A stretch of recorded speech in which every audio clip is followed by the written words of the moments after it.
हमें न्याय चाहिए। हमारे 3 कार्यकर्ता को गोली मारी गई है, जिनमें से 2 की मौत हो गई है।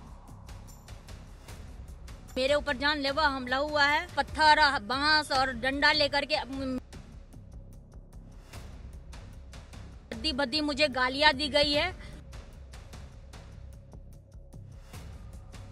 ये लोग पूरे भाजपा वाले लोग डरे हुए हैं। लोकतंत्र की हत्या की जा रही है। सब भाजपा वाले गुंडे हैं, उनको सबक मिलना चाहिए, उनके ऊपर FIR होना चाहिए। सारण लोकसभा सीट पर वोटिंग के बाद हिंसा को लेकर बड़ी खबर निकलकर सामने आ रही है। दरअसल इस सीट से राष्ट्रीय जनता दल की उम्मीदवार रोहिणी आचार्य हैं और वह मतदान खत्म होने के बाद छपरा शहर के जिस बूथ संख्या 118 पर पहुंची थी, वहां अचानक जमकर हंगामा हुआ और चुनावी रंजिश को लेकर मंगलवार को सुबह 2 पक्षों में फिर विवाद गहरा गया और इसी मामले के विवाद बढ़ने पर सारण में भिखारी ठाकुर चौक के पास मंगलवार को 2 पक्षों के बीच गोलीबारी हुई है, जिसमें 3 लोगों की गोली लगने की खबर निकलकर सामने आ रही है। अब तक जो जानकारी मिली है उसमें एक व्यक्ति की मौत की खबर भी निकलकर सामने आ रही है। देखिए, जो जानकारी निकलकर सामने आ रही है, अब तक किसी भी जगह से चुनाव के दौरान हिंसा की खबर निकलकर सामने नहीं आई थी, पर अब जो जानकारी निकलकर सामने आ रही है वो सारण लोकसभा सीट से है। छपरा के 118 नंबर बूथ पर कल देर शाम रोहिणी आचार्य पहुंचती हैं। अचानक से वहां हंगामा होता है और जिसके बाद चुनावी रंजिश बढ़ चुकी है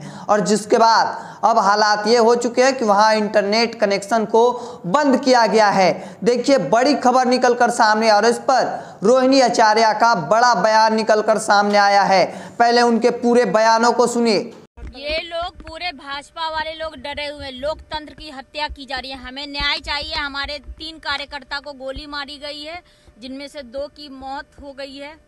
तो हमें न्याय चाहिए। ये सब भाजपा वाले गुंडे हैं, उनको सबक मिलना चाहिए, उनके ऊपर FIR होना चाहिए। प्रशासन से हमारी मांग है कि इन सबको गुंडों को पकड़ करके जेल में डालना चाहिए। इनके ऊपर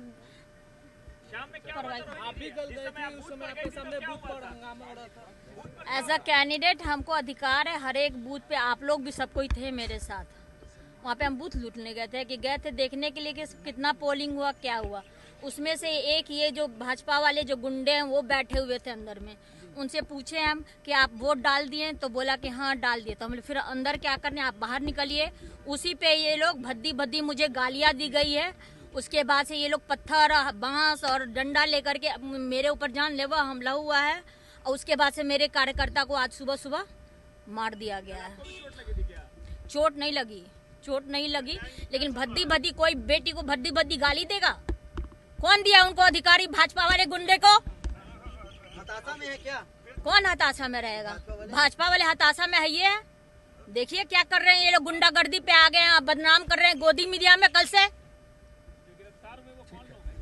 भाजपा के सारे तो निकल गया ना, डिटेल जाके पता करवाइए। तो आपने साफ तौर पर सुना उनका क्या कुछ कहना था। वह कह रहे हैं कि भाजपा के लोग डरे हुए हैं, हमें न्याय चाहिए। तमाम जो बातें हैं वह कहते नजर आ रहे हैं। उनका कहना है कि लोकतंत्र की हत्या हुई है, हमारे 3 कार्यकर्ताओं की गोली मारी गई है। देखिए, जो खबर निकलकर सामने आ रही है वह भी उन पर बयान देती नजर आ रही है। देखिए आगे क्या कुछ निकलकर सामने आता है। तब तक के तमाम अपडेट को देखते रहने के लिए द इंडिया टॉप देखते रहें। धन्यवाद।